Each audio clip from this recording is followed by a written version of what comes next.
Bonjour à tous et bienvenue à ce nouvel épisode de votre programme de Builders. Un épisode plutôt particulier car nous n'avons pas un mais deux invités de femmes exceptionnelles au parcours plutôt impressionnant. Si l'une est une entrepreneure à succès pour qui elle attaque sur le plan international et en Afrique n'a plus aucun secret, l'autre est une carriériste réputée pour son professionnalisme dans l'univers de la communication et du marketing. Je vous invite à découvrir qui c'est. J'ai dû, parce que beaucoup de gens n'arrivaient pas à croire que je pourrais être capable de faire le même travail qu'un homme. Je me sens toujours plus à l'aise de travailler avec les hommes. Le courant passe plus vite, ils ne font pas attention à certaines choses. Parce que souvent aussi les femmes, quand on voit un poste, on pense qu'on n'est pas qualifié.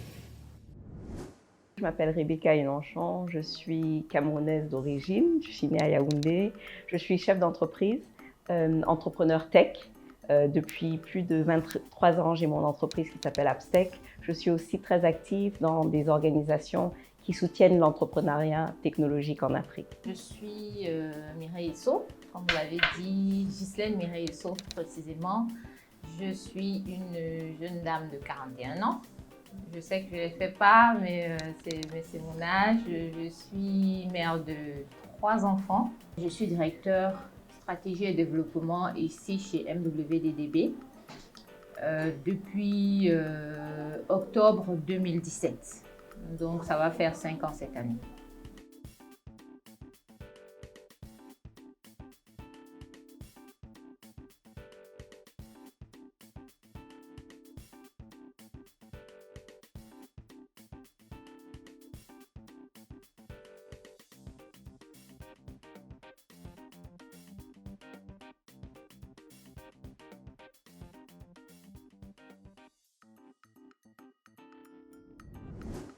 On sait déjà qu'il y a plus d'entrepreneurs femmes que hommes. Malheureusement, leurs entreprises sont des micro-entreprises dans beaucoup de cas. Et il faudrait donc que ces femmes, on puisse les accompagner pour que ce soit des PME à taille raisonnable ou même des grandes entreprises plutôt que rester à des micro-entreprises.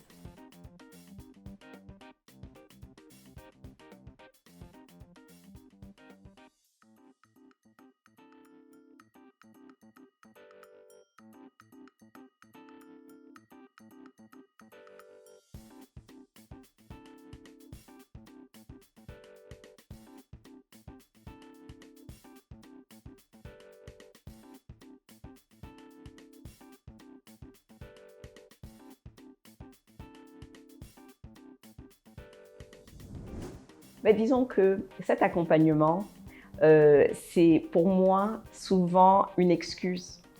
C'est-à-dire qu'on va dire que ces femmes ont besoin d'être accompagnées alors qu'elles ont tout simplement besoin de financement. Alors comme souvent quand on parle aux hommes, aux entrepreneurs hommes, on ne leur dit pas oui, ils ont besoin d'accompagnement. On dit ils ont besoin de financement. Et il faudrait tenir le même genre de langage pour les femmes et dire qu'on a besoin donc de les financer et non seulement de les accompagner. Parce que si on les accompagne, c'est comme si elles n'ont pas la capacité de mener à bien un projet, alors qu'on on le voit même dans le remboursement des prêts, les femmes, le taux de remboursement des femmes, des entreprises tenues par les femmes est toujours supérieur à celui des hommes. Donc, on a déjà montré tout ça. Et donc, ce serait bien de changer un peu même le discours et de dire comment financer les femmes.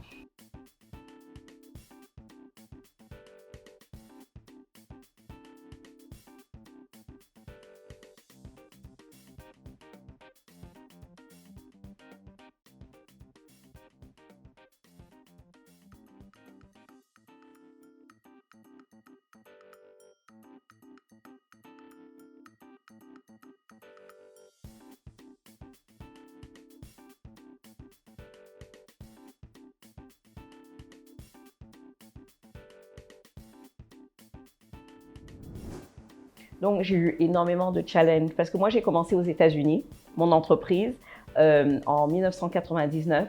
Et je vous dis qu'en 1999, il n'y avait pas beaucoup de femmes déjà dans le métier, ni surtout pas en termes de start-up. Et il n'y avait pas beaucoup de femmes noires, et surtout pas femmes noires africaines. Alors j'étais un ovni, j'étais un extraterrestre.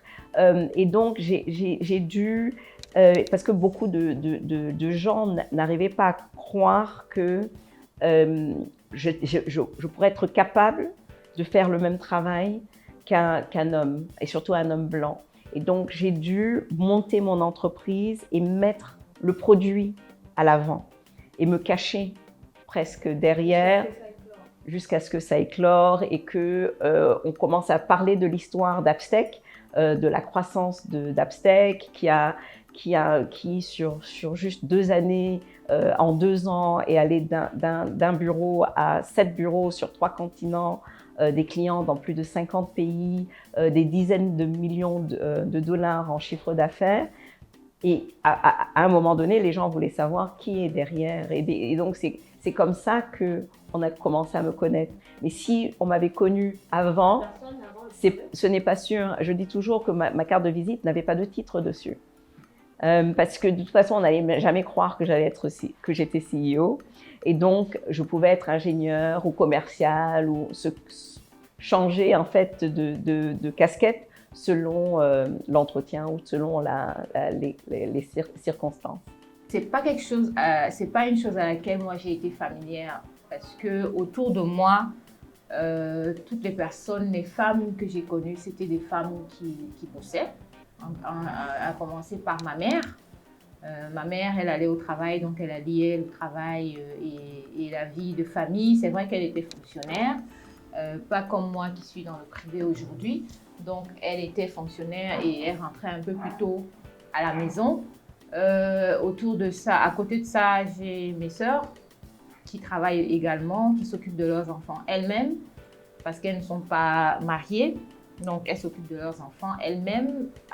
Plus loin, j'ai mes grands-mères qui, déjà, au village, c'était elles qui s'occupaient de la famille, en fait. C'est elles qui s'occupaient de la famille, c'est elles qui faisaient toutes les tâches ménagères. Elles allaient au champ, elles rentraient. Et ce qui fait que, en fait, moi, je grandis dans cet environnement-là et je ne suis pas du tout surprise de me retrouver dans un environnement où je vois des femmes bosser.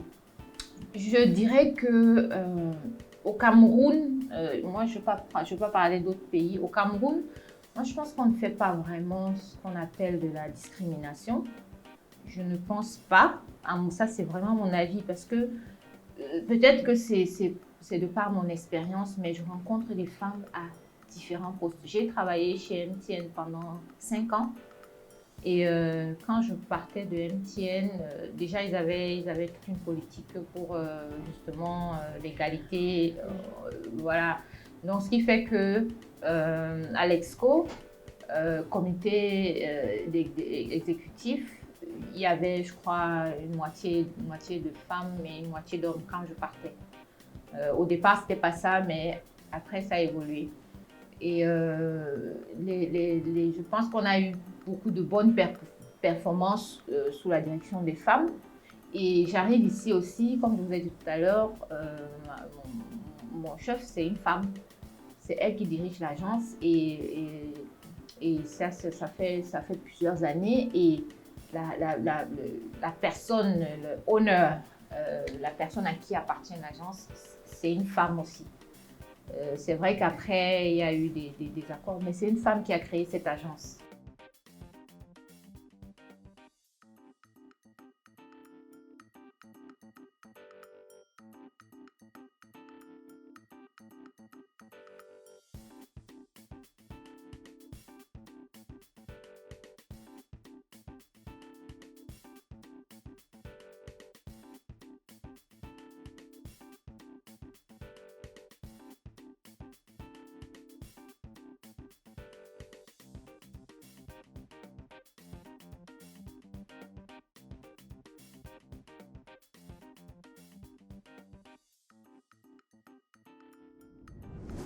Parce que souvent aussi, les femmes, quand on voit un poste, on pense qu'on n'est pas qualifié.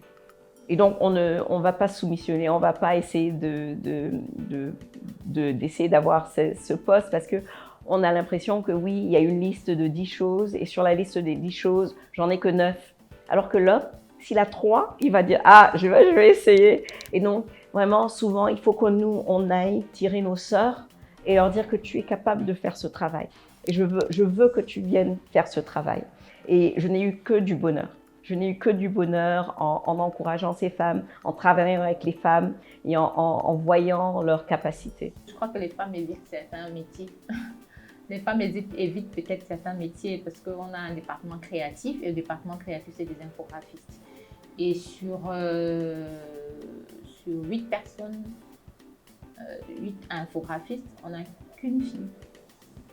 Donc, c'est pour ça qu'on se retrouve en fait à avoir plus d'hommes avec qui travailler, je dirais pas diriger, parce que moi, j'aime pas ce terme-là, on collabore. Donc, on collabore avec plus d'hommes que de femmes. Par contre, au commercial, bon, c'est à part, hein, donc c'est vraiment, c'est à égalité, à peu près égalité.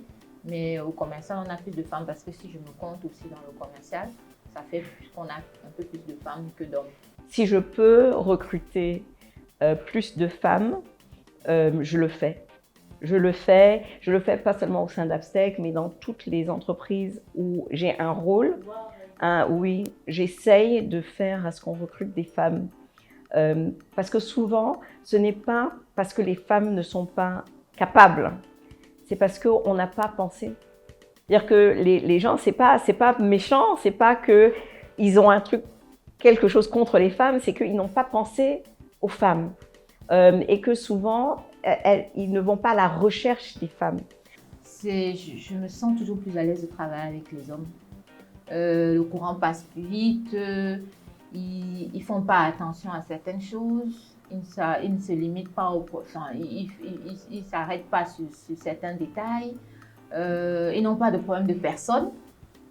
Voilà, donc les hommes, c'est souvent plus facile, mais je pense que il y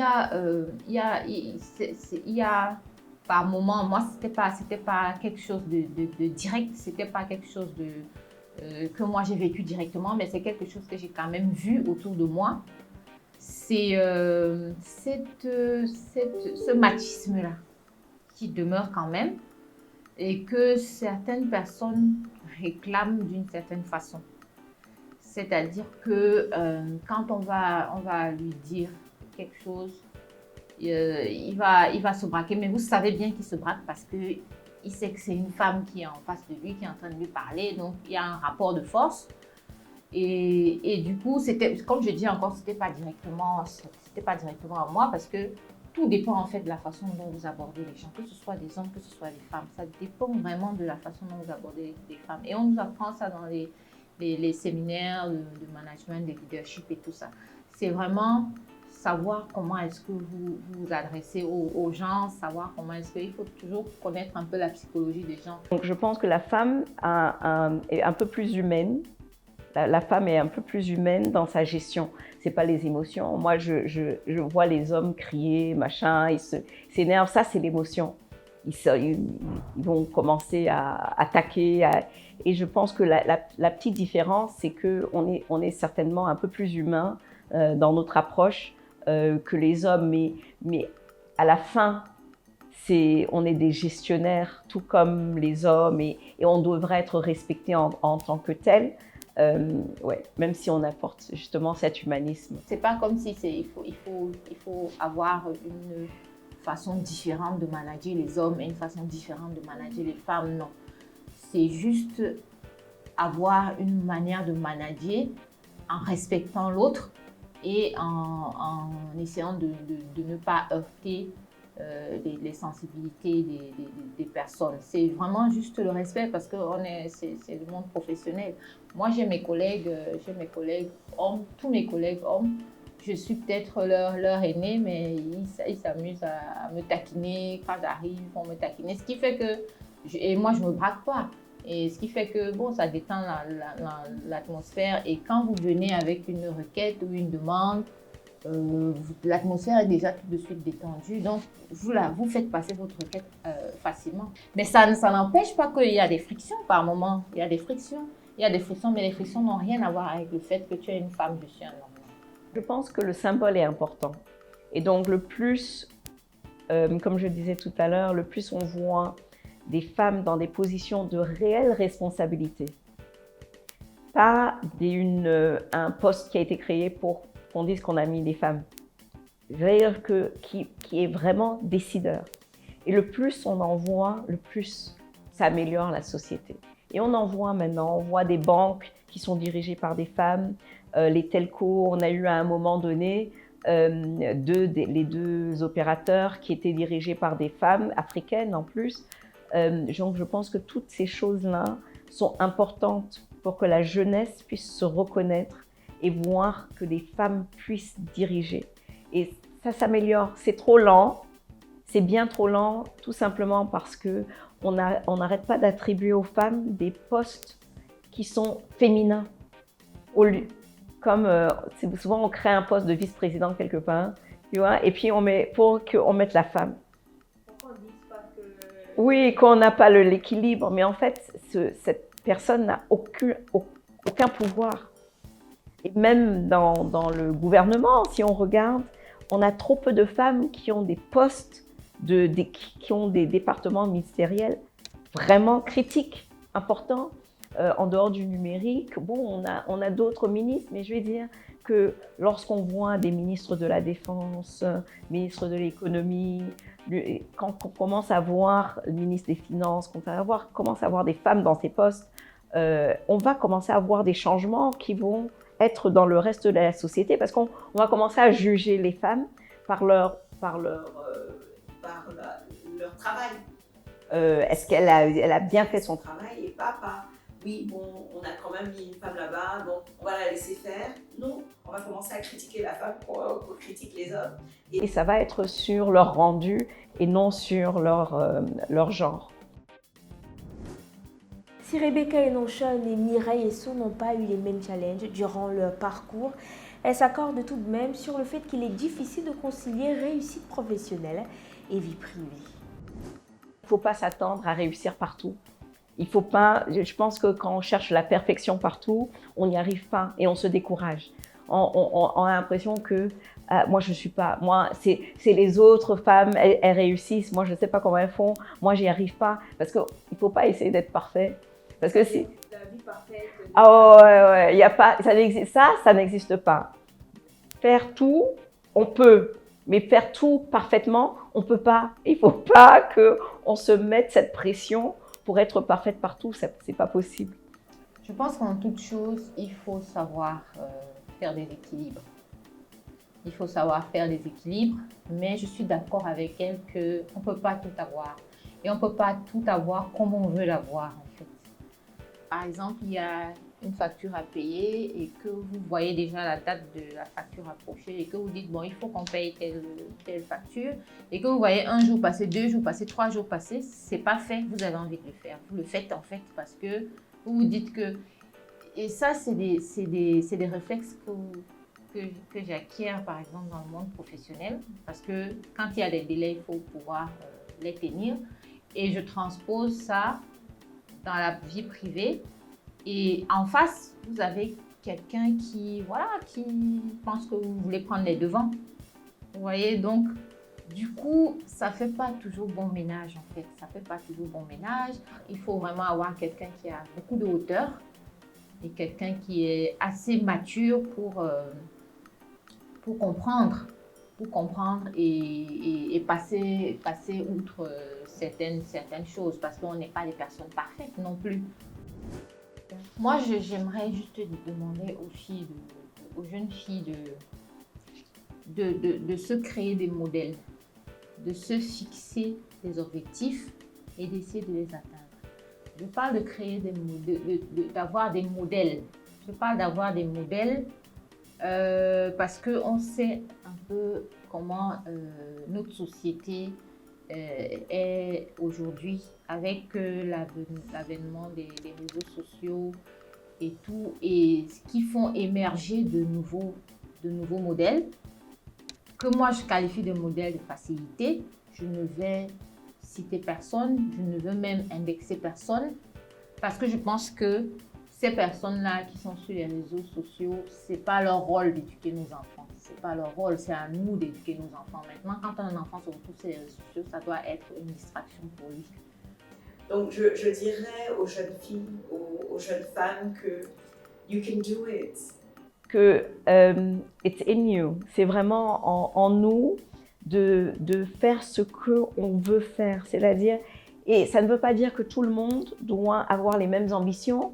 On n'est pas tous amenés à rentrer dans l'entrepreneuriat, ni l'entrepreneuriat numérique, mais quel que soit votre objectif, vous pouvez l'atteindre. Vous l'avez en vous d'atteindre cet objectif. Et vous savez, moi, c'est toujours ma foi qui m'a accompagnée.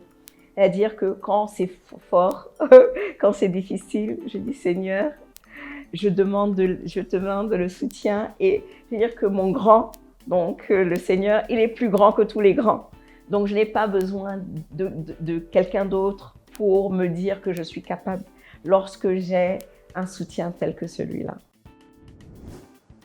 Et voilà qui met un terme à cette édition de votre programme. Mesdames, Messieurs, merci de nous avoir suivis. J'espère que vous avez adoré. Rendez-vous pour un prochain épisode aussi instructif et édifiant que celui-ci.